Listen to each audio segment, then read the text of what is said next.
नमस्कार, मैं हूं प्रदीप कुमार। आप देख रहे हैं पॉलिटिकल आइडिया। पॉलिटिकल आइडिया के आज के इस अंक में आप सभी दर्शकों का बहुत बहुत स्वागत है। मित्रों, आज राहुल गांधी के लिए एक बड़ा दिन है। 16 दिनों की वोटर अधिकार यात्रा समाप्त करके राहुल गांधी के आज उस कार्यक्रम का समापन है। पटना के गांधी मैदान में से राहुल गांधी आज फिर बिहार की जनता से रूबरू होंगे।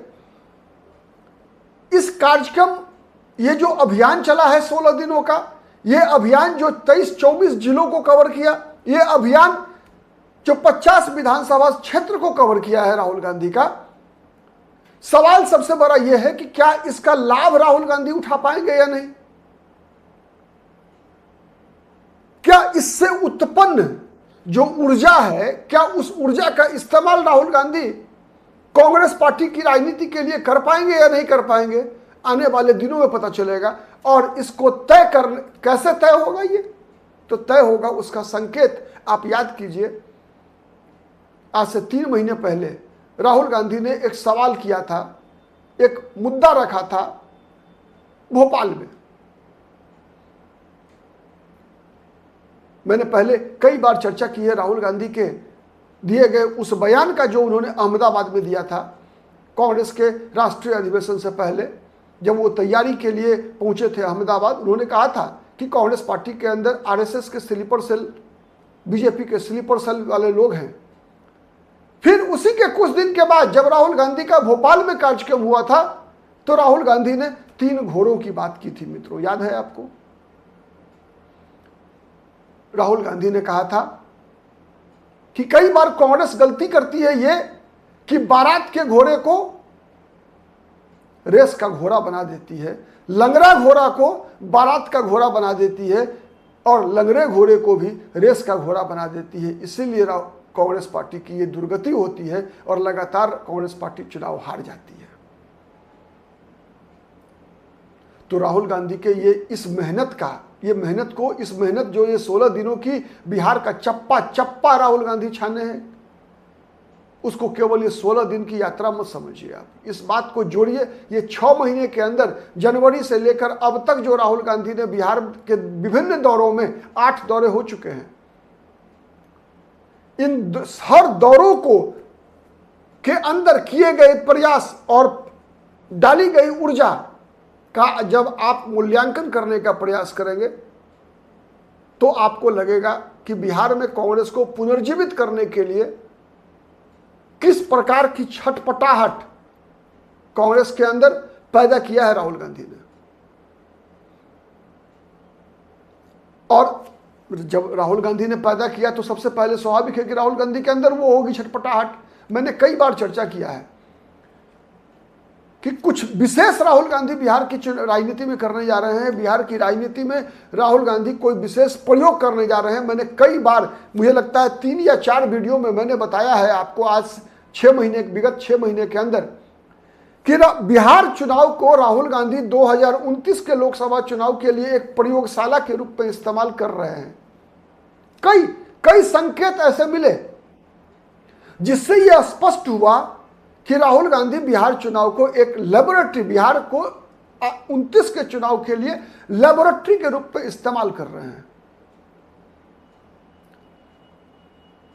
तो लेबोरेटरी से जो आउटपुट निकल कर आएगा, तो आउटपुट कैसे निकलेगा वो तो डिपेंड करता है कि जो एक्सपेरिमेंट करने वाला, जो लेबोरेटरी में जो एक्सपेरिमेंट करने वाला विद्यार्थी है, जो रिसर्चर है, जो रिसर्च स्कॉलर है, उसकी क्वालिटी पे ही उसके आउटपुट की भी क्वालिटी निर्भर करती है या नहीं करती है। दरअसल बात वही है, बात जो राहुल गांधी ने कहा था। राहुल गांधी के इन मेहनत का असर बिहार में तभी होगा और उतना ही होगा जितना बेहतर रेस का घोड़ा राहुल गांधी बिहार में देंगे कांग्रेस पार्टी को। तो सवाल उठता है कि क्या आज बिहार में कांग्रेस पार्टी के पास रेस का घोड़ा है, या केवल बारात के घोड़े हैं, या केवल लंगड़ा घोड़ा है कांग्रेस पार्टी के पास बिहार में। तो एक बात याद रखिए, समझ लीजिए आप, कोई भी पॉलिटिकल पार्टी हो, हर पार्टी के पास तीनों तरह के घोड़े होते हैं। लंगड़ा घोड़ा भी होता है, बारात का घोड़ा भी होता है और रेस का घोड़ा भी होता है। मतलब क्या होता है, ये तीन प्रतीक है। आप इसको मतलब ये मत समझिए कि फलाने व्यक्ति का घोड़ा से तुलना हो रहा है। ये तीन कैटेगरी है। मतलब लंगड़ा घोड़ा का मतलब वो होता है जिससे कोई काम नहीं होने वाला है, जो जिसके पास कुछ स्पेशल नहीं है, कुछ भी स्पेशल नहीं है, कुछ भी विशेष नहीं है, केवल पैरवी पुत्र है। किसी बड़े नेता का आशीर्वाद है कि चलो यार कमाने खाने के लिए इसको छोड़ दो, फलाना पद दे दो, चुनाव लड़ा दो, प्रदेश अध्यक्ष बना दो, विधायक दल का नेता बना दो, इसको बड़ा नेता बना देना है, तो वो होता है लंगड़ा घोड़ा। दूसरा होता है बारात का घोड़ा, मतलब इसका चेहरा दिखाओ, ठीक है, मेरा तो है ये नहीं है, तो इसका चेहरा दिखाकर इसका वोट लेना है। ऐसा होता है आज के राजनीति में, बहुत होता है। बारात का घोड़ा मतलब वही होता है, दिखने दिखाने वाला नहीं, दिखने दिखाने वाला। वो तो हो गया लंगड़ा घोड़ा। मतलब एक कहावत है बिहारी समाज में कि सुअर का गू न निपने लायक न पोतने लायक होता है। सुअर का गोबर न निपने लायक होता है न पोतने लायक होता है। तो लंगड़ा घोड़ा वही हो गया कि जो किसी काम का नहीं है। मतलब अगर किसी भी पॉलिटिकल पार्टी में हो, कोई काम का नहीं है, वो केवल जो है केवल फलाना का बेटा है, चिलाना का बेटा है, करोड़पति अरबपति है, तो चलो इसको बना दो। कई लोग हैं, नाम नहीं लूंगा ठीक है। तो वैसे लोग होते हैं लंगड़ा घोड़ा। बारात का घोड़ा मतलब जिसको दिखाना है कि फलानवा बाबू का बेटा है, मतलब फलानवा सिंह है, फलानवा यादव है, फलानवा झा है, फलानवा पासवान है, फलानवा माझी है, मतलब फलानवा बाबू का बेटा है। तो ये सब क्या होता है, बारात का घोड़ा। मतलब ये लोग काम के हैं कि नहीं है मतलब नहीं है, लेकिन दिखा देने से शान बढ़ जाएगा आपका, ठीक है। मतलब फलाना फलाना है हमारी पार्टी में फलाना है, ये दिखावा, तो वो हो गए बारात के घोड़े। मतलब काम के नहीं होते हैं, 100 मन अनाज के होते हैं। मतलब ये जितना काम नहीं करेंगे उससे ज़्यादा खाएंगे आपका। मतलब मलाई खाएंगे लेकिन किसी को खिलाएंगे नहीं। मतलब कोई रेस का घोड़ा मित्रों वो होता है जो संघर्ष करता है, जो दिन रात एक करता है, बुरी से बुरी स्थिति से पार्टी को निकालकर बाहर लेकर आता है, संघर्ष करता है, तब तक नहीं थकता जब तक कि उसको मंजिल नहीं मिलता। ये होता है संघर्ष के साथ का घोड़ा, ये होता है रेस का घोड़ा।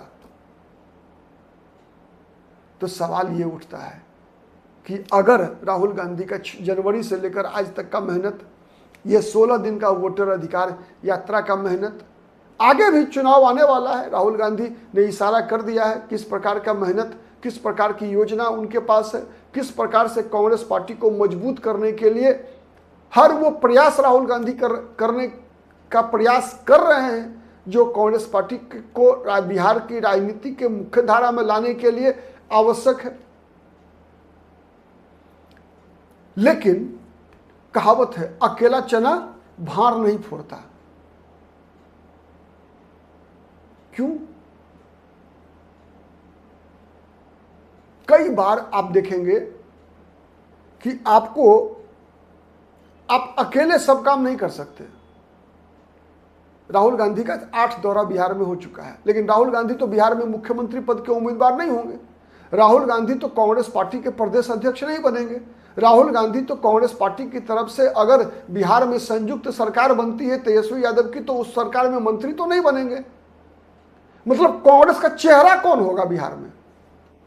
क्योंकि आज की राजनीति में आप याद कर लीजिए कि कांग्रेस पार्टी उन राज्यों में खत्म हो गई जहां पर कि कांग्रेस पार्टी के पास रेस का घोड़ा नहीं बचा। जहां जहां कांग्रेस पार्टी के पास, जिन जिन राज्यों में कांग्रेस पार्टी के पास रेस का घोड़ा है, उन राज्यों में कांग्रेस पार्टी आज भी मजबूत है। चाहे वो कर्नाटक की बात कर लीजिए, चाहे वो हिमाचल प्रदेश, छोटा ही राज्य है हिमाचल प्रदेश, लेकिन चूंकि वीरभद्र सिंह नाम का चेहरा वहां पर कांग्रेस पार्टी के पास लगातार रहा, इस कारण से कांग्रेस पार्टी वहां पर जीवित है। उत्तर भारत का ही राज्य है। कांग्रेस पार्टी के पास कई चेहरे राजस्थान में रहे, चाहे वो सचिन पायलट हो, चाहे वो अशोक गहलोत हो, चाहे वो परशुराम मदेरना हो। इसीलिए कांग्रेस पार्टी राजस्थान में सही सलामत है, ठीक ठाक चल रही है। जब तक कांग्रेस पार्टी में पंजाब में कांग्रेस पार्टी के पास ठीक ठाक चेहरे थे, कांग्रेस पार्टी मजबूत थी, अब धीरे धीरे कमजोर होती जा रही है। हरियाणा में जब कांग्रेस पार्टी के पास चेहरे हैं तो कांग्रेस आज भी वहां मजबूत है, भले ही सत्ता में नहीं हो। महाराष्ट्र में जहां कांग्रेस पार्टी के पास रेस के घोड़े हैं, वहां कांग्रेस सत्ता में आती है, जाती है, मजबूत है। लेकिन बिहार, उत्तर प्रदेश जैसे राज्यों में कांग्रेस पार्टी के पास केवल, आप अगर देखिए, अगर 90 से लेकर आज तक, तो कांग्रेस का नेतृत्व लगातार या तो लंगड़े घोड़ों के हाथ में रहा या फिर बारात का घोड़ा। लंगड़ा घोड़ा में एक और चीज जोड़ दीजिएगा, कांग्रेस पार्टी के कई प्रदेश अध्यक्ष इसलिए बनाए गए जिससे कि वो आरजेडी का काम कर सकें। आरजेडी का काम क्या था बिहार में, मैं बता रहा हूं आपको। कई आरजेडी के समर्थकों को इस बात को पचने में मुश्किल होगी, पचाने में। आरजेडी का काम यही था कि आरजेडी 97 के बाद से लगातार कोशिश करती रही कि कांग्रेस पार्टी बिहार में आरजेडी का वोट कटवा पार्टी बनकर रहे, आरजेडी के लिए वोट काटे। वैसे ही नेताओं को कांग्रेस पार्टी का प्रदेश अध्यक्ष बनवाने का लगातार प्रयास होता रहा आरजेडी के नेतृत्व के द्वारा। ऐसे ही लोगों को कांग्रेस पार्टी के कोटा से विधान परिषद, राज्यसभा या जितना भी जगह पोस्टिंग होती रही, सब लालू यादव के द्वारा ही संचालित होता रहा। तो ये चीजें मैं बता रहा हूं। तो इसीलिए अब सबसे बड़ी जिम्मेवारी है राहुल गांधी के लिए कि बिहार को एक रेस का घोड़ा उपलब्ध कराएं जो आने वाले दिनों में संघर्ष करे बिहार की जनता के साथ। यदि संघर्ष करेंगे तो ही बी टीम से तो राहुल गांधी निकाल कर लेकर आए। लेकिन अब क्या इस कांग्रेस पार्टी को खुद के पैर पे खड़ा करा पाएंगे, ये निर्भर करेगा। राहुल गांधी जितना बेहतर रेस का घोड़ा ढूंढेंगे, हैं आज के डेट में है कांग्रेस पार्टी के पास बिहार में कई चेहरे हैं जिनको रेस का घोड़ा बनाया जा सकता है। नहीं, कई बार ऐसा होता है कि केंद्रीय नेतृत्व के समर्थन नहीं मिलने के कारण रेस का घोड़ा भी बारात का घोड़ा बन जाता है, या रेस के घोड़ों का भी टांग तोड़कर उसको लंगड़ा घोड़ा बना दिया जाता है। और ये कांग्रेस में कई बार हो चुका है।